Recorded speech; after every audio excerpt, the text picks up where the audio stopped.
As the result of an impressive performance by Julio Jones and a rough debut from Byron Maxwell, the Falcons handed the Eagles their first loss last week. So as the Eagles prepare to face Skip's Cowboys in Philly for Week 2, they're definitely feeling the pressure to redeem themselves. Since 1990, only 12% of teams who have started the season with an 0-2 record go on to make the playoffs.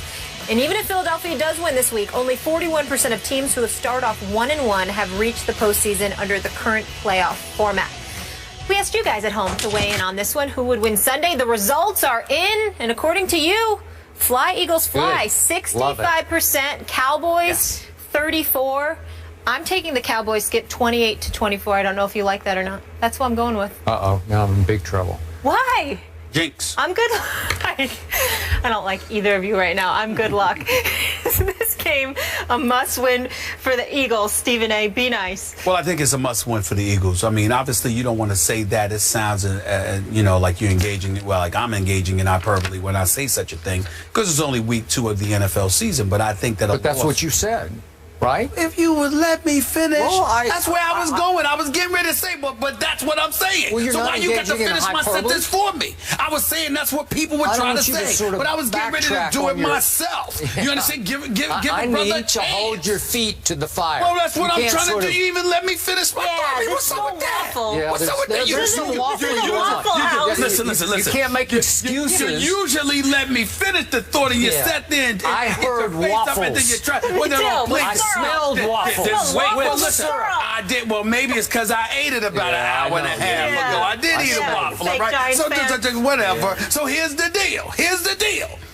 When you look at the Philadelphia Eagles, I'm rolling with them. I think it's a must-win situation. I think it's a source of desperation, regardless of how folks try to downplay it. And as a result, I think that's what's going to be the case. I think they're going to operate. They're going to respond in kind. I think they're going to take advantage of Des Bryant's absence. I think they're going to take advantage of the absence of Randy Gregory, who I didn't mention earlier. Hardy, Scandrick, and those boys. Rolando McClain. Okay, I get all of that. But here's the other thing.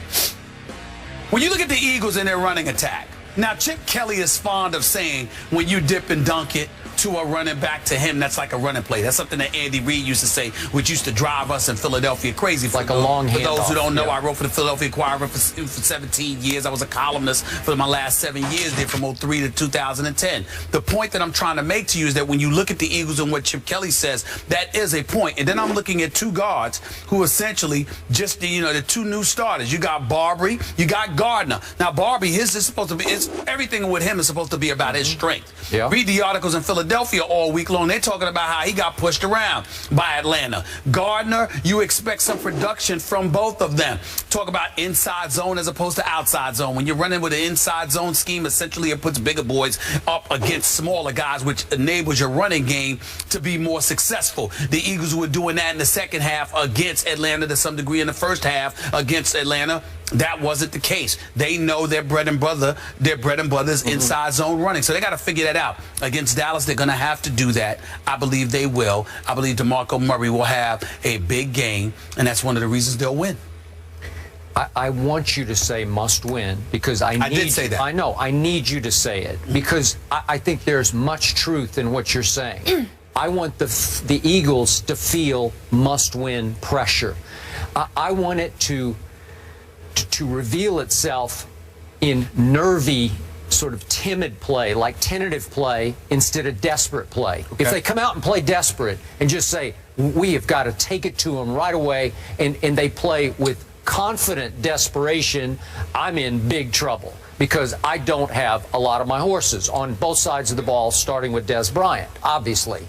But I know that crowd. I know how quickly that crowd can turn on those players. You know it better than I do. I do. So the pressure is all on the home team.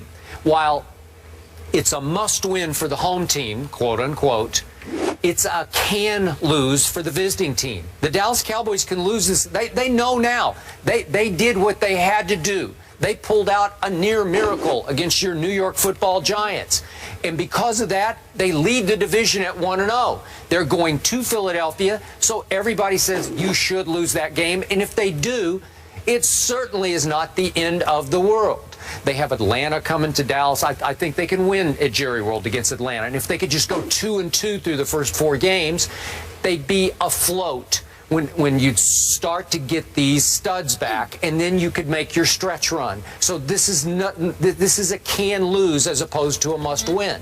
So I told you that what I love about the psyche of my Dallas Cowboys is they've won 9 straight road games. 2 years in a row, they have beaten Chip Kelly in his own backyard. That's really impressive to me. So they are going to go in with some confidence, even though they know they're overmatched. You know they will. I don't think the Dallas Cowboys believe they're overmatched. I believe next man up, and they think they've got a deep enough squad, a squad with enough depth, that they're going to be able to overcome the absence of some individuals, even somebody as prolific as Des Bryant, no question about it. And we're going to see what Byron Maxwell does to make up for his anemic performance against Julio Jones in the first half of Monday night's game, even though in the second half, even though Julio Jones only caught 1 pass, it was for 44 yards, setting up a winning field goal. But the combination of him and Walter Thurman III, we'll see what they do. Another person that I'm keeping my eyes on is the rookie, Aguilar, okay, because he was only targeted twice in his defense. Stage was too big. But he was only targeted twice. I know. He only had 1 reception for 5 yards, but he was only targeted twice. And Chip Kelly says he was open on several occasions, but Sam Bradford elected to go to a different receiver.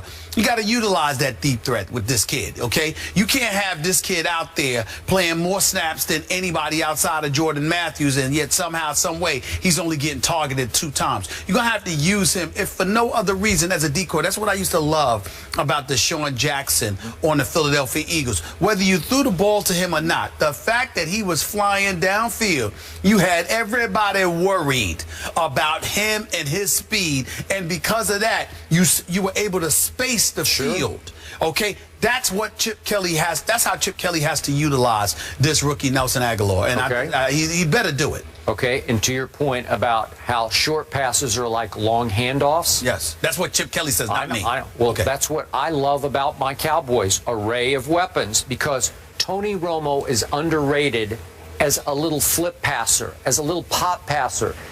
He buys a little bit of time, he ducks and darts, and remember, he's a pretty good basketball player.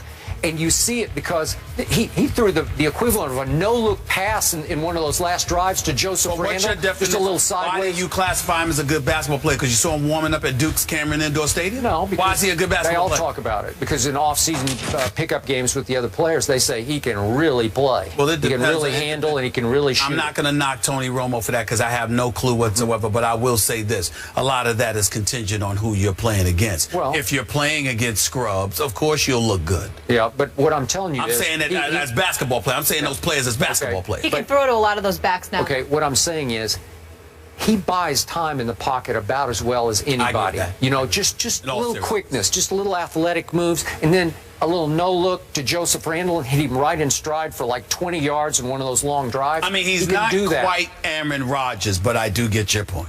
Yeah, Aaron Rodgers can flat out run downfield with the football. Tony cannot run with the football, but he can make you miss in the pocket. But Aaron Rodgers dances in the pocket, but it's not like the late great Gregory Hines. He dances in a different way. Oh, sort of like a Fred Astaire. Well, he better be dancing on Sunday. That's all I care about.